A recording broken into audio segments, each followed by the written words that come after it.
Ilan Omar is garbage. She's garbage. Her friends are garbage. They come from hell, and they complain and do nothing but bitch.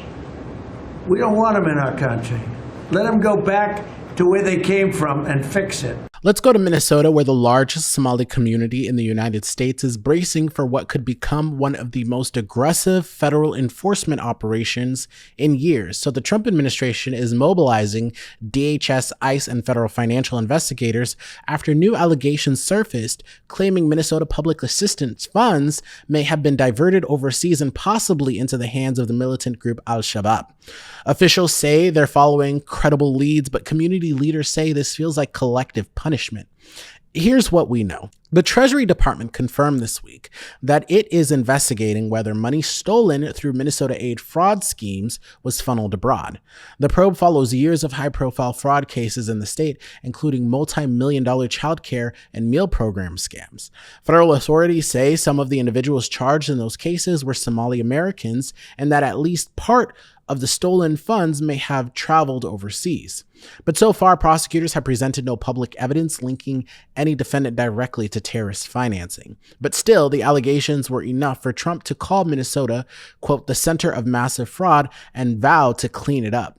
DHS officials now say they're sending a surge of immigration enforcement teams to the Twin Cities.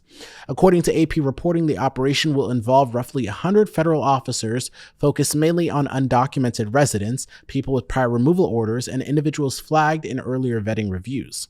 For Somali American families, the fear is immediate. More than 80,000 Somali immigrants and refugees live in the state. Most are U.S. citizens who arrived decades ago. Many fled war, raised families here, built neighborhoods and businesses, but now they say they're being treated as suspects because of the actions of a small number of fraud defendants. Local officials are pushing back. Minneapolis leaders have already said city police will not assist with ICE operations. Civil rights groups warn that the federal plan could sweep up people with minor paperwork issues, expired documents, or old refugee case files.